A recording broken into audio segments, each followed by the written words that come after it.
Happy Friday, and thanks for tuning into RadioFreeRhinecliff.org and this show in particular. Correct me if I'm Norm. I'm your host, Norm, and I'm thrilled to be here tonight with Kati Garcia-Renart.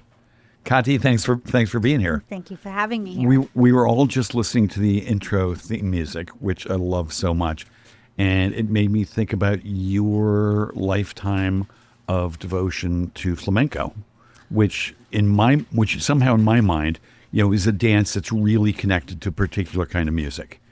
Yeah. And I guess the word describes both the music and the dance. Is that correct? To say yes, it is. I would say, well, first of all, I would say I haven't devoted my life to flamenco. I've devoted a portion of my life to dance, and I always like to say that I am a dancer who does flamenco. Okay. So I feel I don't have the right to call myself a flamenco dancer. I think a flamenco dancer, a flamenco artist is somebody who has devoted, if not their whole life, but when they discover it, devote the rest of their life to it once they found it. And for me, I'm primarily a teacher. That's what I love to do the most. Uh-huh. And I was in dance. I did ballet when I was little, and then I did modern dance at Bard College, and I discovered flamenco there, and I went to Spain and I studied flamenco for 10 years. But since leaving Spain, I continue to do dance with the flamenco vocabulary.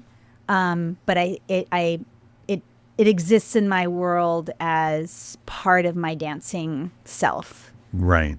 But not flamenco, pure flamenco. Gotcha. Yeah. I stand corrected. It's okay. No. And what is the flamenco vocabulary? There must be words. Well, I think just the vocabulary of the dance, of the language of the dance. So a lot of my projects since I came back to this country, I've done, when I lived in California for a while, and I danced with a flamenco group, and it was very traditional flamenco, going into what they call tablaos, which are like restaurant settings or bar settings, and doing a quadra flamenco, which is like a flamenco show with a guitarist and a singer and a 2 or 3 or 4 dancers, and you do like a set. And it's very traditional style flamenco.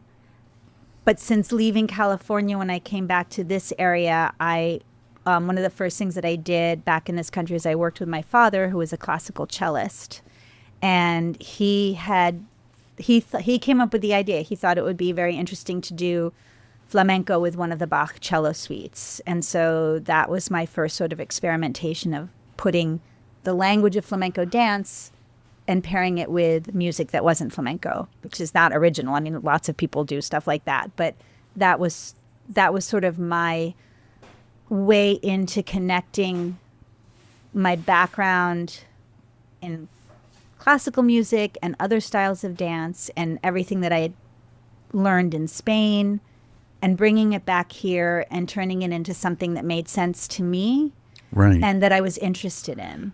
And that sounds amazing on so many levels. Is that available on YouTube somewhere? I don't, like I told you, I'm not a social media person, and I'm not a self-promoter, unfortunately. I have videos of it, and I resurrected that. My father passed away in 2020. Oh, sorry. And I am working now with a guitarist named Terry Champlin, I've known him since I was little as well. And he was actually a student at Bard College, a student of my father's there. And he transposed the cello suite that I did with my father to guitar. Wow. And so we've performed that a few times. Right. We actually performed it here? at Morton Library. Yeah. Right. I don't know, right after the pandemic, and whenever things opened up, we did it there. And that's something that we continue to work on and evolve. It's very different dancing it with guitar, because it's, well, than a cello. Is that more traditional flamenco accompaniment? A guitar? The guitar is probably, yes, that's the main instrument that people think of when they think about flamenco. Other instruments now, as flamenco evolves, are welcome to play flamenco. There's flamenco piano, flamenco cello, flamenco. Any instrument can play flamenco, but traditionally it was guitar and voice. Right. Guitar and voice and the dancer. And the dance, yeah. So I think before, what we call flamenco now is something that evolved into a performing art. But flamenco at its core was song and rapping on a table, the rhythm. And then the guitar was introduced, I think, later, the Spanish guitar. And then dance was probably always a part of it. But as a performing art, it evolved into what we think of it as now, probably in the mid to late 19th century. Okay. When we talk about flamenco is a culture, it's a way of life, just like hip hop in many ways. I mean, Okay. I always think if I could come back again, like revisit this planet again, I would be a hip hop dancer. Oh, I can't do it at all. Oh, you can't? But the more I learn, no, not at all. I'm terrible at it. It's crazy energetic, I that love it stuff. so much. It's so great. But the culture of hip hop is so similar to the culture of flamenco. I mean, obviously completely different geographical locations of where they evolved, different times of when they evolved, but they all evolved to express, to give oppressed people a way of expression. I see. And So, like- it's a community thing. It brings community together, and it's a way of, social protest. It's both of them. And so in the case And of defiance. hip hop, I sort of get the community you're referencing. Mm-hmm. And it's, it's lifestyle, it's clothing, it's music, it's dance, it's a whole bunch of things. Mm-hmm. And I know who you're talking about. For flamenco, who was the oppressed community? The Romani people, primarily. Oh, really? Yes. Is there some who was yes. some called gypsies? Exactly. So in Spanish, I'll use the word gitano because Romani, the Romanis are all over, the Romani people are all over Europe and all over the world. But Right. the gitanos that came into Spain in I think the first documented historical documents of them entering Spain is around the 15th century, right before Spain became Spain. And they entered sort of the southern half of Spain and Andalusia. And at that time, Andalusia was Arabic. It was a Moorish country, and there was a big population of Sephardic Jews living there. And it was the cultural mecca and scientific. It was an incredible culture. And the Romani people, or the Gitanos, entered Spain around that time and found themselves in that situation, which was pretty great. But then very soon after that, you have the Catholic king and queen uniting Spain and Spanish Inquisition, and then all hell broke loose. Am I allowed to say hell? You are. Okay, good. It's internet radio. Okay, sorry. So you said Hitani, is that what you said? Gitano. Gitano. Gitanos. Mm-hmm. And so back to the history lesson. This Yes. is fascinating. The kings were like, no, we can't have these people who are not Christians. Was that? Well, yeah. It was the Catholics who, historically are not very accepting of people that are not like them. Historically, they have a reputation for that. And at that time, I'm not a historian, but just very simple. They used the Arabs that were there. They put them enslaved them, put them into their army to fight and unite Spain to become what we now know as Spain. They kicked them out or killed them. The Sephardic Jews, the Jews that were living in Spain at the time, had the option to convert. So you have many people they're called conversos, right, who converted to Catholicism. And I'm using air quotes, converted to Catholicism, but there's evidence that many of them continue to practice the Jewish faith. Like, for example, I think it was in my family, or maybe it was a story about somebody else's family, but on Friday nights, they would turn the pictures of the Catholic saints or whatever, Right. and they would turn the pictures so that the pictures would be facing the walls and kind of cover any iconic symbols of Catholicism. It was a tradition, and I don't know if they necessarily had a Jewish ritual then, but it was just a tradition that they had always done. And so chances are somewhere a couple centuries ago their family was Jewish. Right. And so this tradition, kind of was in secret. They were practicing their faith. And then maybe over the years, they became more Catholic, the generations and generations. But there were still these traditions in their family of Friday nights of just turning the pictures towards the wall. Right. And then the Romani, the Gitanos, well, they were just kind of out of luck. They were treated, they were a nomadic people, and Right. nobody chooses to be nomad. People are nomads because of resources or because they're kicked out of some place, or most people like to settle. I mean, if you like to lead a nomadic life, it's probably because you're privileged, right? If we talk about, I just want to travel. But I mean, as a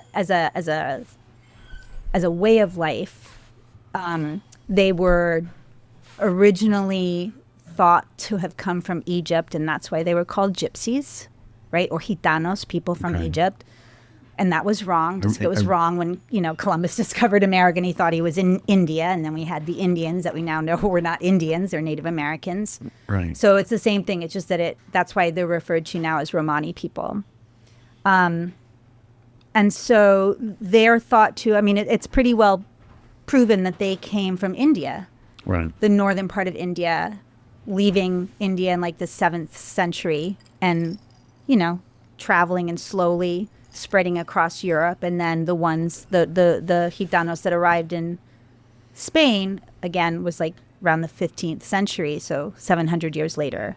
So flamenco has the sounds of Arab music and Sephardic Jewish music and Indian voices, and then everything that they picked up along the way. And you mentioned like rapping the table like a tabla. Yeah. I mean, if you think about Kathak dancing, which is a form of dance in northern India, where it's barefoot, but they're stamping out rhythms on the floor, and then you have like I don't know what they're called, but like little bells around their ankles and sometimes cymbals. And the movement of the hands you can definitely see as connected to somehow the hands of flamenco, and then also the way the voice is used in some of the Indian singing. You can hear it in the gypsy. I mean, everything is connected. Nothing's pure. Everything's connected. And so, I mean, flamenco is just one of those, it's so clear that it's just a melting pot of so much. Yeah. And the Gitanos of Spain are the ones that really claimed flamenco and brought it forward and evolved it into what we know today. I mean, not alone. I mean, the non-Gitanos also, but the ownership of flamenco is always an argument. There's always an argument. It's only Gitano. Only Gitanos can do it. And what's the other side of the argument? Anybody can do it. It's not that. I mean, nobody's saying that they're not, that they weren't like really important. So it's just an argument. It's a philosophical argument, and people have fun arguing it. I mean, it's fun. And do you have any Gitano blood in your lineage? Not that I know of. No. Right. No. Not that I know of. So you spent 10 years in Spain. I was there a little under 10 years. I graduated from Bard, and I was a dance major at Bard because I didn't know what else to do. And I decided to go to Spain. I had started taking flamenco at Bard, decided to go to Spain to just investigate it a little bit further for a year before I started my real life, which I didn't know what that was going to be. But I had no intention of being a dancer. What was your hunch about what your real life might have been? I had no idea. That's why I went to Spain. I was like, I'll just go to Spain. You were a dance major. I was a dance major. Right. And you had a history of being a dancer. Yeah. You spoke in some interview about like having a dance show in first grade. Oh, yes. How'd you know that? You said you still have the program somewhere, which is amazing. When did I tell you that? I do have a program in first grade. Like one of the dances called Flowers. And yes, and there's a little description of what it was. I love that. Yeah, I went to the Poughkeepsie Day School, so they promoted that kind of self-exploration. And your dad taught at Bard. He did. Mm-hmm. And at Vassar. And at Vassar. And was your mom a teacher as well? My mother was a pianist and a singer, and is. Pianist, a singer. She did a lot of theater in the area. She did a lot of stuff at Rhinebeck Performing Arts. She did RPA. She did a lot of stuff at County Players in Wappingers Falls, and she was a beautiful singer. And a beautiful pianist and a piano teacher, music teacher. Does she still sing? She doesn't. No. And did you ever? Do you sing? I do not sing. I did sing. I mean, I sang a little bit when I was into theater in college, but I wasn't very good. I wish I could sing. And what about acting? You mentioned County Players. I think you have a credit there. Yeah. In Kismet. Yes, I did Kismet. I did theater through high school, like junior high and high school. I was a total theater kid. Yes. But did that fall aside, or did dance just? Well, I was definitely going to be an actress, and then I went to Bard and I took an acting class, but I never thought of acting as like this craft that you had to learn, which it is. And I just thought it was like you got together and put on a show and had fun. And so in my first acting class, I didn't have I was I was too self-conscious to do what we were being asked to do, and I didn't understand. It was so foreign to me that I was like, yeah, I don't want to do this. And the self-consciousness wasn't present when you were dancing in front of audiences? Oh, the self-conscious is always there. I'm not a performer. I hate performing. Oh, wow. Yeah, I get really nervous. But I think it's. And what about your folks? Are they self-conscious? Do they enjoy performing? I think, well, my mom, Or did yeah, I think that, I always think my mother wouldn't have performed. I mean, she loved it. Yeah. Right. She was amazing at it. And my father was groomed to do that. I mean, he didn't have a choice. He was sort of, before he was born, his father said, my firstborn son is going to be a cellist and he's going to be the greatest cellist in the world. Oh, geez. Yeah. And what did his father do? He was a businessman. Oh. Yep. Huh. But I'm guessing some sort of like cello aficionado. A lover of the arts. I mean, my father's side of the family was all very artistic, and so my father was and his family. My father was a Spanish Civil War refugee, so he was born in 1936 in Barcelona, and in 1939 they had to flee Barcelona when the fascists came in. And, Yeah, you can say that word yeah, still. the fascists, and so an interesting history there too. Yeah, let me just stay there for a second because there are parallels to what's going on today. Why did he have to flee when the fascists came in? So his father was a part of the Republican government. So and that Republicans were good in Spain. That's just they were like the Socialist Party, Right. the Republicanos, and so this is the story that was told to me by my father, was that he Right. would have been killed if he had been arrested. In Barcelona, he would have been assassinated by the fascists. Because he was a member of the opposition Yes, he was a party. member of the opposition party. So he didn't want to leave. He had a wife and my father, who was like 3 at the time. And his friends were saying, you have to leave now. And he wouldn't leave. So apparently one of his friends knocked him out and put him on a train to France. And then set it up. And my grandmother and my father walked into the mountains. There was a family that I guess my grandfather had helped financially with business stuff that took them in, and they hid in the mountains for a couple of years because nobody knew what type of retaliation Franco was going to take against families of people. You know what I mean? Like, Who disagreed with the party line. Right. So there was sort of a waiting period to see what was going to happen. And he didn't. I mean, he was a horrible human being. Absolutely. Well, yeah. Franco. Like Hitler and Mussolini and Franco. Those are the three. Right. And Franco was like killing people just because they disagreed with him. Oh, yes. And gitanos and homosexuals. And I mean, this is on Sunday, we're presenting this short play, sort of dance theater piece about the poet and playwright Federico Garcia Lorca. And it was developed during Trump's first administration, right? And we had our first performance of it right before the pandemic, 2 weeks before the pandemic shut everything down. And here we are again, sort of organizing it and doing it again, and during this time. And it's a very because Garcia Lorca was assassinated by the National Guard for being homosexual and also artist and against the fascist ideas. Artist, intellectual. Yeah, artist, intellectual. Contrary thinker, dissident. Yes. Detractor. Wow. So you grew up with all these stories and all of this lore. I did. Yeah, stories and lore. That's a really good way of putting it. And yeah. now you're seeing some of the events of those stories and lore happening again now. Yeah. Is it triggering on some level? Well, what's interesting is that these are stories that I've had in my brain since sort of like childhood. And right. And it's really not.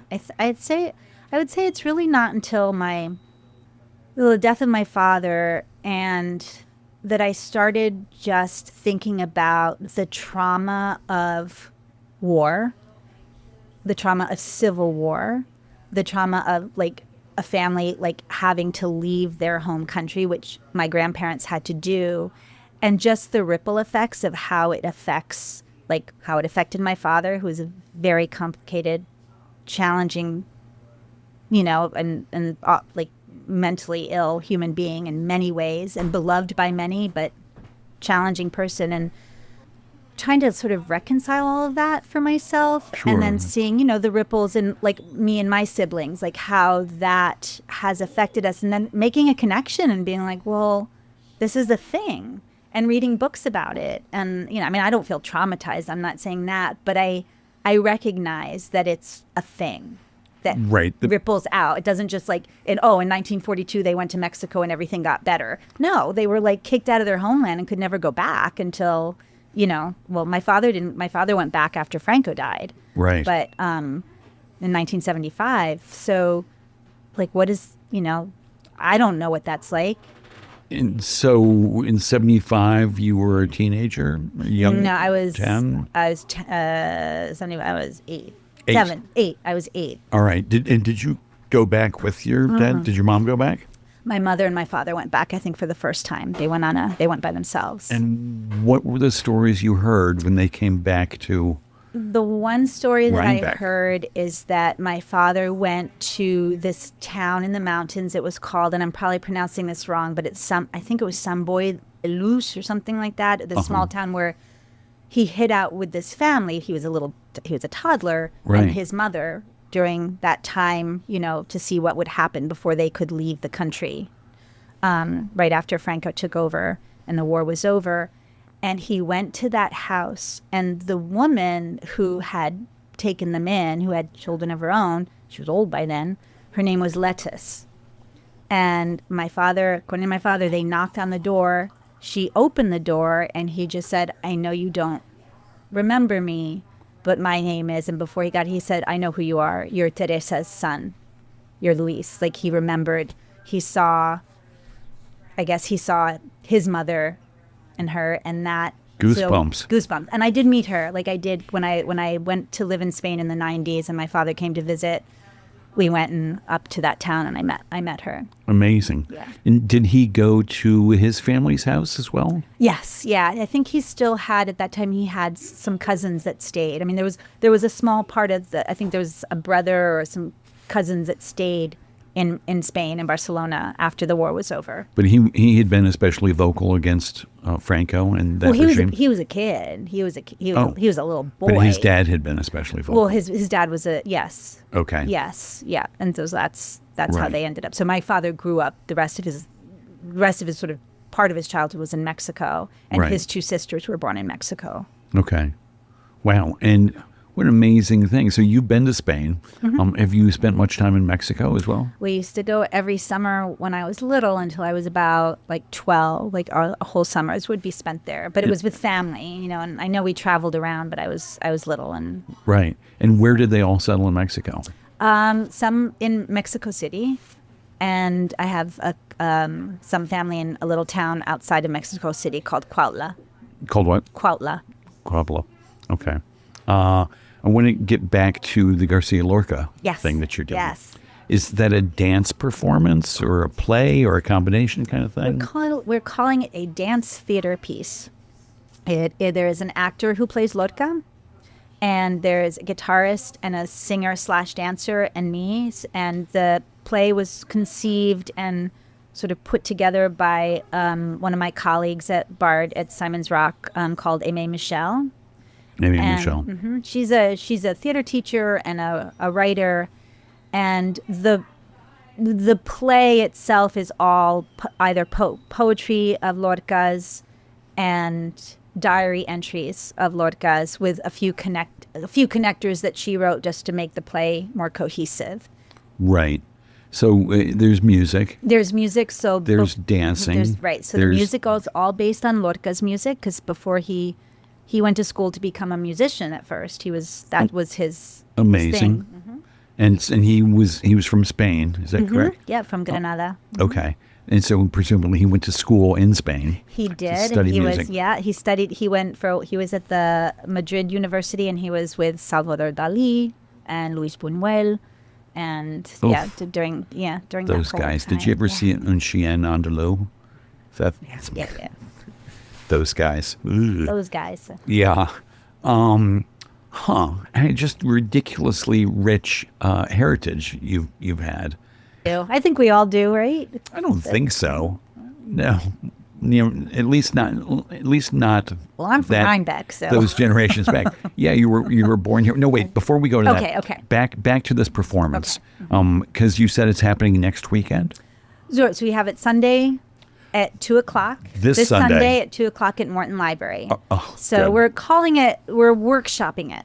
Okay. So yes, it's a performance. I mean, we're hopefully not stopping and starting, but it's still, I mean, we would like to have a talk back at the end with the audience just to get feedback and what they're getting from it, and And so just to recap again, there's a singer, dancer, guitarist. Is and there an actor. And an actor?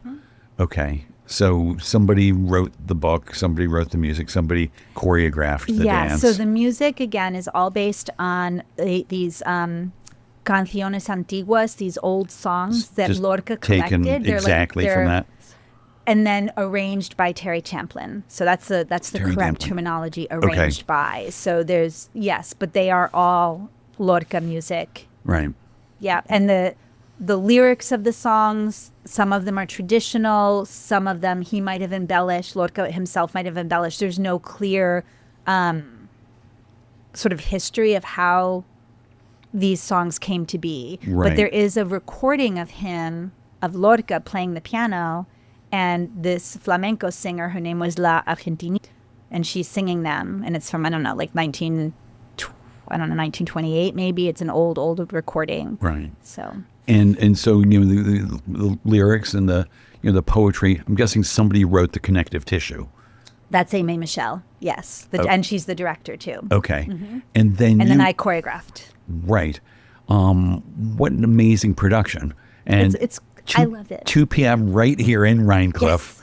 Yes. At the Morton Memorial Yes. Library and Meeting House or Community House, whatever it's called. And it's like, I think it maybe runs like 40 minutes, and then we'll do a talk back And at the end. It's one act. It's suitable for children, I'm guessing.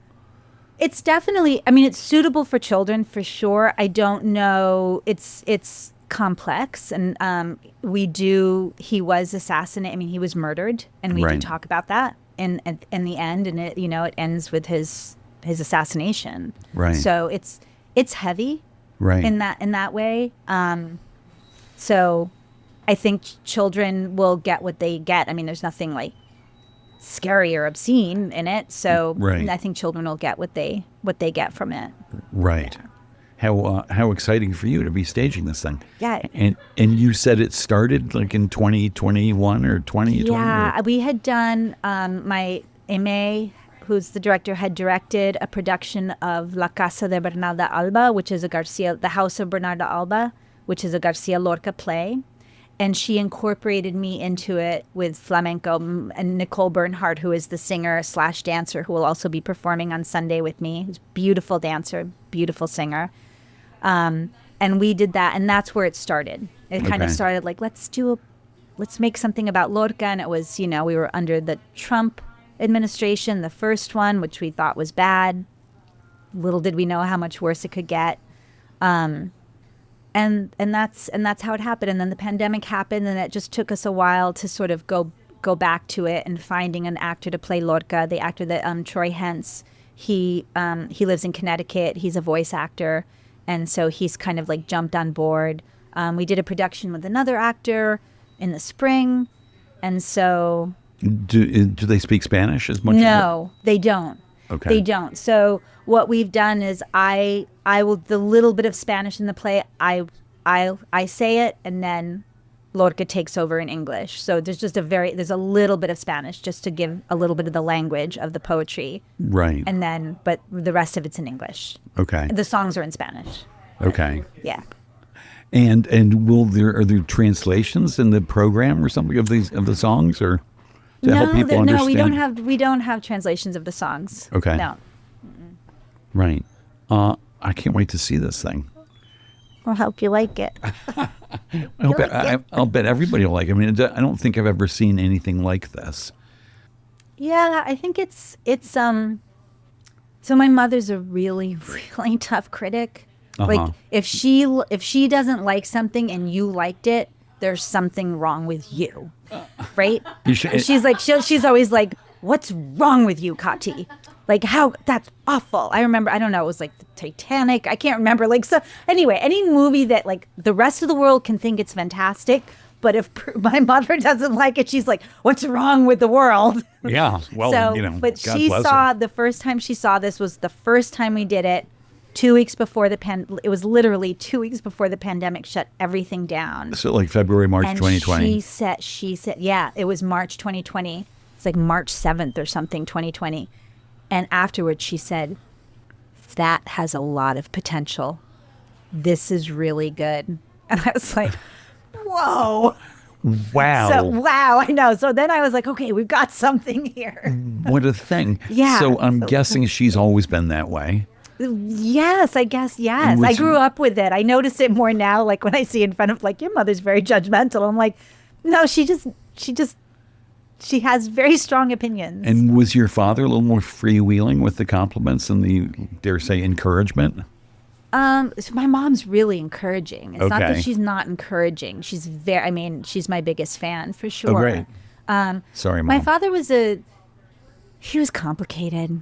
Right. He was just complicated. He was a great teacher. He was a very good teacher for the majority of his students. I'm sure there's some students out there, and especially if you're listening, I'm sorry, that he probably wasn't. But for the majority Right. of people, he was like he was worshipped as an Right. educator, a musician. Right. And, And Leon Botstein, who's the head there at Bard, Was- wrote yes. a lovely obituary of your Yes, pop. yeah, he was and very close to my mentioned father. that he had that your dad had given up a promising performance career because he discovered his real calling was teaching. Yes. Yeah. And his father didn't speak to him for like 2 years because his father, as I said, had said, my son's going to be the best cellist in the world. And Right. and he was. And when he stopped touring, his father stopped speaking to him until I was born. I think I was born in 1967. My grandfather came to see me, and I think Right. that kind of broke the icing out. Right. But, yeah. Well, let me ask this question. It's sort of Yes. generational trauma related. You said your dad was difficult and a little bit mentally infirm. Do you feel any of that stuff in you? Do you see it coming out? And then the follow-up question, even worse, do you see any of it in your kid? I see none of it in my child. Good. Beautiful. And I think that from what I've read, the little bit that I've read, that generational sort of ripple Right. of people like going through that, being kicked out of their homeland, like their home or whatever, kind of ends. It sort of lasts for a generation. So I see it in my siblings for sure, in different ways, but very mild. And yeah, I think we're all. I guess we could all call we're all somewhat narcissistic. I don't know, but narcissism as a diagnosable state of being, Right. I think is very specific. And I question myself sometimes. I don't think, I don't know. I hope not, but Right. I do. I'm just aware of, yeah, no, I think I'm fine. I think I'm fine. Good. But I'm aware that I've spent a lot of time in my life like really hating him, Right. and I don't at all, and I'm very aware of what happened to him. And right. And was that awareness of what happened to him a part of you forgiving him, of not hating him? I got to spend the last year of his life with him because he got sick, and I kind of got tasked with taking care of him. My mother, my father was married like a gazillion times. My mother was his second wife, and he was quite awful to my mother many times, but my mother stepped in, not to help him, but to help me help him. Right. So she was unbelievable. Like, my mother's a saint. And he was put on some sort of antipsychotic medication for the last year of his life. Oof. And he was normal and amazing. And I felt, my daughter said, she was younger at the time. She's 18 now, but this is in 2020, so we'll do the math. But she just said, she goes, it's so sad because, like, if he had had medicine before this, like how different his life would have been. Right. You know, so, but I had the gift of spending that time, whatever gift or privilege or opportunity to spend that last year with him. And I just saw what it was, you know, Right. the damage and it was just sad. It was sad to see And him. And he realized too. I mean, Right. he realized it. Right. Yeah. And he must have understood what this medication was doing for his personality. No. Oh, no. I don't know. He was so, I mean, like I always hear, you know, as people get older or they get sick and they're really hard to take care of because they're, you know, they want their independence. He was just like, whatever you think, Kati, is the best thing, I'll do it. So it was so easy. I also had the backing of Leon Botstein helping me, you know, facilitating certain things medically because he's got a lot of reach. And so I was very Right. grateful for that. But That's so good. it was just I don't know. I mean, he did at one point, he did say to me, we were in the car and he kind of got teary eyed and he said, I was a really horrible father. And I said, you were. And I Now I'm said, gonna but cry. you were sick and now you're not. Right. And But what else was I going to say? But what a nightmare for a parent to wake up, you know, through, you know, medical intervention or pharmacological intervention and realize, like, I was shitty. It's a This bummer. most Yeah. important job I ever had. Yeah. Right. Huh. So did your mom also kind of forgive him? Did she see him? I don't think so. I think I think she was helping me help him. Which is so beautiful. Yes. Because, you know, you see this all the Yes. time. Friends whose you know, friends who you're not really friends with, they like get really sick and they spend so much time doing that. And all this times being like, well, that person needs support as well. Because that's a really heavy lift Yeah. to Yeah. be caretaker to somebody sick like that. So you said you had siblings. Were they, and that your dad had been married a zillion times. Did you have any full genetic siblings? No, they're all, I grew up with my oldest brother, Marcel, who I adore. So I didn't, Is he- is I he- remember they pulled me into the room, when I was like 6 or 7, and they said, we just want to let you know that Marcel's your half brother. They were explaining it to me for the first time. And I remember thinking like, well, which half? Like upper, lower, left, right? Like I didn't know what that Oh, meant. that's hilarious. But, yeah. It's like a centaur. Yeah, so I didn't know. He knew, obviously, but I didn't know until I was. And then I have 2 siblings from my father's third wife, Isel and Evan. Evan is actually an incredible jazz pianist and drummer. He lives in Red Hook. Evan Garcia-Renart, incredible teacher. And my sister Isel, they're full. Isel and Evan are full Gotcha. siblings. And Isel lives on Cape Cod, and she is I guess would be like a clinical social worker. She's a social worker. Sweet. Yeah. Oh, that's nice. And Yeah. do you all get together often? We do. I mean, I wouldn't say often. Well, my brother just moved in with me, my older brother. So he's living in Rhinebeck now. Oh, so it's sweet. really sweet. And we're going to get together for Thanksgiving. We'll usually all of us try to get together. Like right now we're pushing for once a season. So Once a season. That's a lot. we're trying like, 3 or 4 times a year we're trying to do. Oh, that's so sweet. Good Yeah. for y'all. And does your mom get along with these other kids? Oh yeah, absolutely. Yeah, my mother brought my older brother. She was his, Right. caregiver. And the other couple of mothers, do they hang out with y'all too? No, no. Too bad. That really would have been something. I'm close to what I call my stepmother, which is his third wife, Right. because she came into my life when I was like 13. Right. So I have a relationship with her. And then there is a fourth wife, and there's I have 2 other siblings, but the age difference was so great. And it was just we don't really have a relationship with them, which is sad, but And I think they're the okay. age difference, I'm guessing they're like teenagers now or 20s or something? yeah, I think That direction it's of age difference. ridiculously, yes. Right. It's a ridiculous age gap. How here. interesting. Yeah, I mean, but at some point, they're going to age into a curiosity about who their siblings And we'll are. be there. And Right. we'll be there. I mean, they actually both went to Simon's Rock, and I was teaching at Simon's Rock when they were there. And so I did. I mean, I know them, and I think they know how to find me. Did but they take any courses with you? No. No. But my youngest sister was roommates with one of my students who I was very close to. And so they were roommates. So I kind of got to know my sister a little bit more through that friendship and the connection Right. that I had with her roommate. How sweet. Yeah. Yeah. And you teach at Simon's Art, you teach dance, I teach dance. all kinds. I teach, well, modern dance fundamentals, which is like, the basics of like Western dance, ballet / modern, and then flamenco, dance composition. And then we have every semester we finish with a dance concert. Oh, sweet. And one of the things you said about teaching is that you teach kids how to be in a dance class, because you have students who've never been in a dance class before. What does that entail? Learning Well, I how think to be maybe- in a dance So class. I think when I ran the Children's Academy, I felt like I was definitely teaching That was little at kids Katzbahn? at Katzbahn, yes. Okay.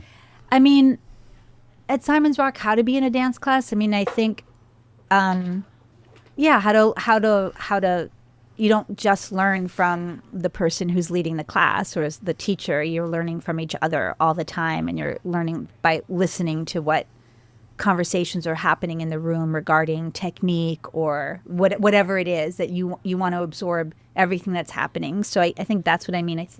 But for me at Simon's Rock, the dance community that was built there was, I think, teaching students how to be accountable to each other, how to be accountable to the creative process, each other's creative process, showing up for each other. I also really strongly believe that dance is for everybody. Like everybody should be welcomed into it, and every style of dance and whatever background you come in should be welcomed in. And so the dance concerts that we have had or at Simon's Rock and when we were in the Berkshires were just incredible, because we would have people that came from that had Chinese traditional folk dancing in their background. Right. And so they would put together a dance piece with that. And so the students that were in that piece learned some elements of that, or Irish dancing, or, we had flamenco or hip hop or K-pop or African dancing. And we've had the students bring their backgrounds into the program. And I want them to share that, because I'm the only dance teacher there. So I can do what I can do. Right. But I want the students to fill in all the things that I can't do.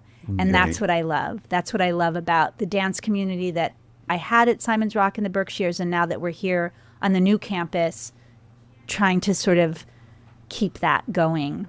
And why did the change in geography sort of make it more difficult to keep that going? Well, we're in a new building, and there's at Simon's Rock in Great Barrington, I had a whole performing arts center. We had a theater, we had a black box, we had a production team, we had, so much. It was a big campus. Sprung floor? Or? Yeah, and a stage. We had a full Right. theater. It was a performing arts center, big. And now we don't have that. We don't have that at all. I just got a modular dance floor built because of all the wonderful volunteers at Simon's Rock that helped put it together in a room. And so the students that I have right now are sort of trying to creatively think, how can we do this semester's dance concert without any stage lighting, no production team. Oh, boy. Yeah. But there are theaters at Bard.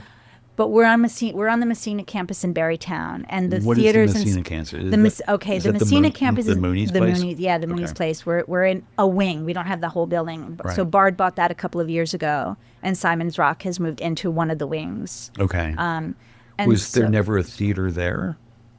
There's there's a beautiful chapel there, but we don't have access to we don't have access to the whole thing yet. This just happened. So we're 4 weeks or 5 or 6 weeks into this new space. And so it's very raw. It's a challenge, but we'll see how it goes. And as far as like access to things at Bard, Annandale, they're also taxed for space. They have, all of the music programs and the dance programs and the theater programs and the outside artists that come in. They don't have a lot of performance. They have amazing performance space, but they're very booked. Right. And I think the dance department is also taxed with the same, getting their stuff. So right now that's not an option, but we'll work it out. The students are amazing. We're coming up with some creative ideas. It's so good. Yeah. What a wonderful thing. Yeah.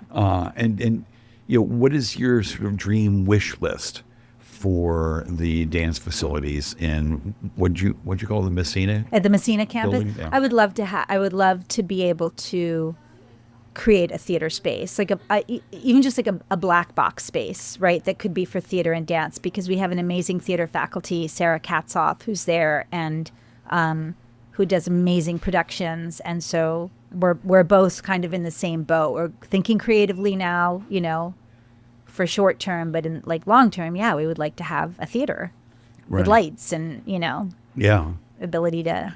And so how does that happen? I mean, will you Money. go hit up big Money, donors? I don't know. Are there big dance donors? Well, I hope so.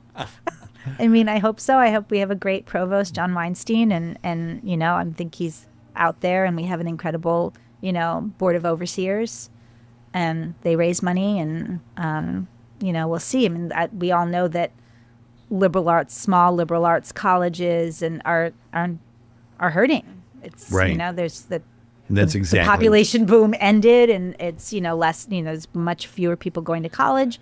College has gotten so expensive. There's other avenues, you know, you can go to college online, you can not go to college, you can go to trade school, you can just go into a business and the business will train you for what they need. And so there's so many options, like, and good.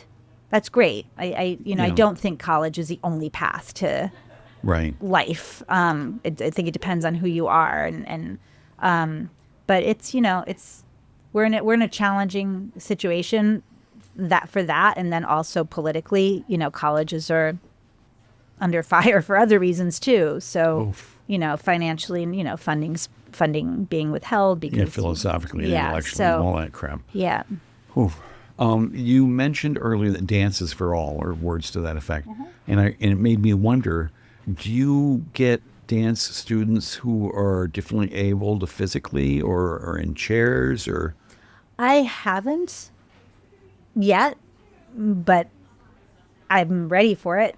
Yeah, and as I asked the question, tell me, Yeah. there must be dance troops out there. Oh, absolutely, Who there are are. just Yes, there are. wheelchair Yes, dance troupe. absolutely, and they do amazing. And there's some amazing work. And actually, in some of my dance composition classes, I'll share, you know, some of that type of work with them, just to choreographically, like, you know, it's a dance company, and there's That's so differently sweet. abled people in it, and so we see what they do and how. But I think the probably the most thing that I've seen, at least from my experience, is just watching how dance can transform a person who might be very shut down, or a person who has not been welcomed in other places in their life, Right. or who thinks they're less than or can't do. And I think that the community that we have at Simon's Rock is very welcoming in that respect. And I think that that's the most beautiful part of the program that we have there, that everybody's welcomed into it. And the student choreographers and the people that maybe are more dancer-y or are dancers or are majoring in dance are so willing to work with anybody. Like, you want to be in my piece? Well, okay, let's see what you can do. Like, I'll adapt my work to what you can do. Right. You know, I mean, sometimes there's a piece that wants to be more technical, and we'll say that, and we get the technical dancers and the more trained dancers in. But in general, most of the choreographers they just want to bring people in. And I love that. That's fabulous. I love it. And who are some of the choreographers who you really love and respect? Let me rephrase this. Who was the first choreographer as a young dancer you were aware of? You're like, holy fuck, that stuff's amazing. Well, it's so interesting because I think when I was really little, I was only about ballet. It's like ballet, Okay. ballet, ballet. And I'm sure it was like, I mean, I didn't know it at the time, but it was probably anything that was Balanchine, right? Okay. That's probably what I was seeing. Right. And when I got to Bard and I took a modern dance, I was really ignorant. Wait, had you left ballet behind? Did you? Oh, I left as soon as I got onto Point, and like I had a Russian ballet teacher, and she wouldn't let us put any like padding in our toe shoes because she thought it kept people from feeling the floor. And so we'd go up on toes, and the first time that I had to take my tights off after being on Point, and like, I'm sorry, this is really Describe disgusting, what but that means it for was people just, on well, the Point. Point shoes are like a box, it's like a hard box, and you're up on your toes, Right. right? And so normally you put like either lamb's wool, right, to kind of cushion, or like there's like these little pads you can cover your toes with, like little toe mittens, Right. to soften it because it hurts. But she didn't like that, so we didn't do it. And I don't know how old I was, like 10 or 11. And I just remember that time your toes are bleeding and you're peeling off your tights that are kind of stuck to the skin on your leg. I was like, yeah. I don't want to do this anymore. And I wasn't very good. I was not a good ballet dancer at all. And so I just stopped. And that's how I got into theater, and I stopped. And I didn't go back to dance until I took a jazz class in high school, so I didn't have to do gym class. And that was great. Like, I loved that. And this was at PDS? What? At Poughkeepsie Day School? I only went to Poughkeepsie Day School for the first 3 years of my schooling. I went to Arlington High School. Oh, okay. Arlington, yeah. Oh, nice. But it wasn't until Bard I took a modern dance class, which I didn't know what that was. And when I started doing it, it was a Cunningham class with Albert Reed. And this is Merce Cunningham. Merce Cunningham. And that was sort of my first exposure. I knew I had seen modern dance, but I only knew because I was like, oh, this reminds me of something that I saw here. And something I didn't know. I knew nothing. I really didn't. I'd really left the dance world. I wasn't interested in dance and studying, So I can't say that Merce Cunningham's my favorite choreographer, but I learned a lot through getting to know his work and his approach, and just he was my entrance into, there's this whole world and the history of modern dance and the pioneers of modern dance, and Martha Graham and Merce Cunningham, and and then going up. So I'm fascinated by the movement of modern dance, and I like imparting that to my students, sort of surface. I'm not a historian. I don't teach a dance history class, but I do impart history in all of my classes.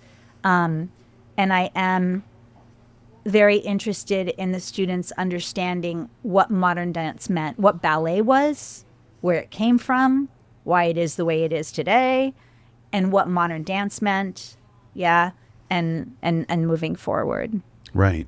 Wow. And do you teach like Bollywood dance or Irish clogging? But I've had students. We've had Bollywood in many a concert because we have students that do it, and they come and they will either put together a club or put together a dance piece for the dance concert. So, when you when you're doing a piece for the dance concert, there's a whole process, and we have something called Dance Concert Workshop, where every week the choreographers bring their dancers and show work in progress and get feedback from other students and myself and whoever's there. And so it's a whole process. So those students, if they're in a piece that's a Bollywood dance piece, for example, are learning Bollywood dance in that, in that moment. It's not an in-depth course, but for that choreography, they're learning, fundamental things about whatever style of dance. And when you think about your own choreography, do you see it coming from any particular sort of dance style lineage? I think most of my choreography right now is either choreography for my dance classes, for like my modern dance class, Gotcha. or dance fundamentals class, or my flamenco students, my beginning flamenco students. And that's, it's choreography. It's still choreography. I still look at it as an art. I don't want to give them something shitty to do. Like, I'm trying to make something that's like nice, right? That feels good. And, so I'm putting my whatever artistry I have into that. And then for myself, as I said, like right now I am very interested in the vocabulary of flamenco, but it exists in different places for me. Okay. So. Sounds great. Another thing that you mentioned about teaching dance was that there is a codified language of dance. And that phrase just really hit me. And I wondered, what are the vocab words surrounding?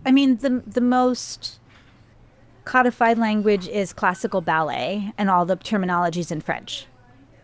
So it's so specific and so, I guess, well known. It took such hold over the Western world, that it does, like, that vocabulary does seep in. If you go to a hip hop class, you might hear somebody say plie, which is just like bend your knees, or, there's it certainly doesn't, not all of the language of classical ballet goes everywhere, but it's certainly most dancers would probably, if they're doing other kinds of dance, be like, oh, plie, I've heard that, or tendu, or that. In flamenco, there's very few dance steps actually have names. It's and the what part of the foot hits the floor is what it's called. So if you stamp your whole foot on the floor, it's called a golpe. If you hit just the ball of your foot on the floor, it's called a planta, which means ball of your foot. Very original. If you hit your heel of the shoe on the floor, that's called a tacon, which means heel. Yeah. And the punta, the tip of your shoe, which has a hard tip in the flamenco shoe or boot, it's the point of the shoe, the punta. Yeah, and that's kind of it. Like that's you could say, right. But you said before we went on, you were talking about dance, and there was a math problem or something. You said, well, I can count to 12 because of flamenco. Right. So I always say the flamenco dancers are smarter than all the other dancers, because oftentimes, like jazz and ballet, and like oftentimes it's like 5, 6, 7, 8, and then you go. But in flamenco, there's a whole group of rhythms that are in 12 counts. So I always say that flamenco dancers are slightly smarter because we have to learn how to count to 12. That's hilarious. So what's next for you? I mean, you happy at Simon's Rock? Yeah. I mean, it's been a very challenging transition. We had an amazing campus, and, we've lost a lot. And in this move, we lost a lot. And so now the challenge ahead is to build this into something. And it's not going to be what we had, right? And you can't go back. It's going to be different. But what can it be? And I have days where I'm like, okay, we've got this, and I can envision things. And then there's other days where I'm mourning what we've lost. And I think we're all, but the nice thing is that I'm with a group of colleagues that came over with me from Great Barrington, and we're all feeling the same way. Right. And I love the people that I work with, like love them. And I love my students. I love my students. Right. And you must love the new commute. I do love the 10-minute commute. However, I feel very bad because the majority of my colleagues are doing the hour to an hour and a half commute every day. Because they lived near Great Barrington. Exactly. So they're like, I don't know how you did it. But some of them are saying, because I would tell them when this was happening, I said, the drive's not, it's like you have time. It's not like you're driving into Manhattan. You're driving beautiful roads and listening to music or podcasts. And the hour-long drive. When my daughter was little, sometimes like I'd call my mom to see if she was in bed yet, like asleep. And if she wasn't, I would be like, oh, can I drive around the block a few times more, Well, guess what, Kati Garcia-Renart? We are out of time. You were amazing. Oh, thank you. Just plug your upcoming concert. Okay, so it's quickly. Yes. The Garcia Lorca play is happening at the Morton Library at 2:00 this Sunday, October 12th. Would love to have you there. Great. Thank you so much for being here. Everybody, thanks for tuning in. Have a great Friday night and a fabulous weekend. Thanks to the Epicurean, to the wonderful producer, Jen Hammoud. Told him I had to check, make sure you're still there. Cool. We're done? Yeah.